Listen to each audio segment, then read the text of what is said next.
Welcome to the Courtroom Chronicles. This channel is dedicated to educational content based on real-life cases and true events.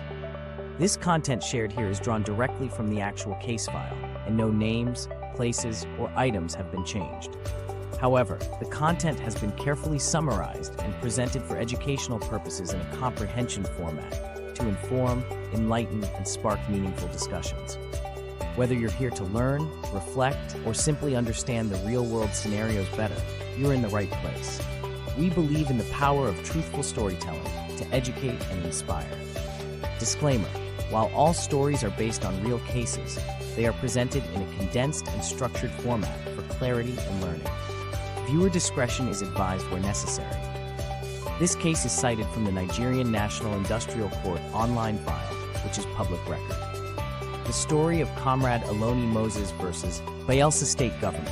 On a humid morning in Bayelsa State, Comrade Aloni Moses strode to the gates of the Nigeria Labor Congress (NLC) office, determined to speak for workers whose salaries and allowances had long gone unpaid.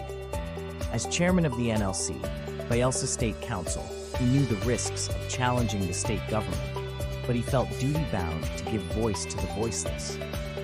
With placards raised high and chants echoing through the streets, Moses led a peaceful protest until a terse communique arrived. The Bayelsa State Government, invoking its own authority, had unilaterally suspended him and installed an interim leadership. Confounded by this intrusion into the NLC's internal affairs, Moses vowed to take his fight from the streets to the courtroom. In the National Industrial Court of Nigeria's Yenagoa Judicial Division, Honored Justice Bashar A. Alkali heard the claimant's story on April 30th, 2024. The state government's suspension, he noted, rested on two shaky pillars: allegations that Moses' public statements had been inciting and a purported power to discipline union officers.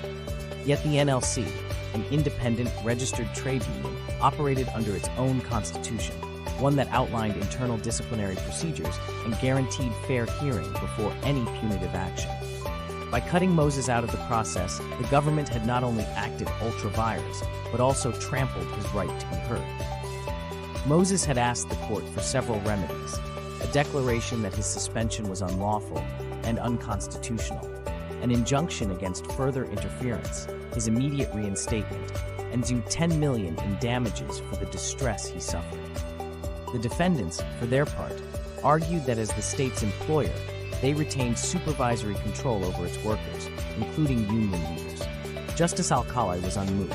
He held that the government had no legal standing to dip into union affairs, and that bypassing the NLC's disciplinary channels violated both statutory law and constitutional guarantees of fair hearing and freedom of association. In a resounding victory for organizational autonomy, the court declared the suspension null and void, ordered Moses' immediate reinstatement as NLC chairman, and awarded him $5 million in damages, half the sum he sought, for breach of his fundamental rights and the emotional distress he endured. The ruling underscored four failings by the defendants: lack of legal authority, denial of due process, breach of union autonomy, and infringement of constitutional rights. Looking back, this saga offers clear lessons for avoiding such conflicts in the future. First, government officials must respect the independent constitution of trade unions and refrain from external interference. Any disciplinary concerns should be channeled through internal union bodies. Second, even where conduct appears objectionable, due process is non-negotiable. A fair hearing, investigation panel, or inquiry within the NLC could have resolved grievances without litigation. Third, sound legal advice would have warned the state government that its intervention contravened both statutory and constitutional provisions. Finally, a spirit of dialogue and mediation, opening formal channels of communication with union leadership, might have diffused tensions before they escalated to a courtroom battle.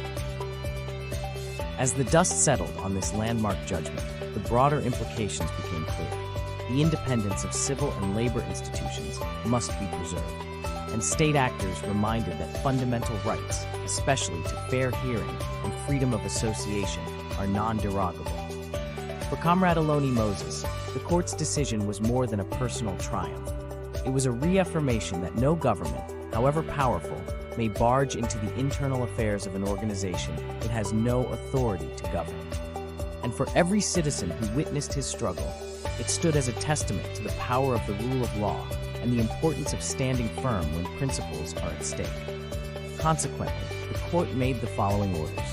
Declaration: the suspension of Comrade Aloni Moses by the Bayelsa State Government was unlawful, unconstitutional, and a violation of the NLC's constitution.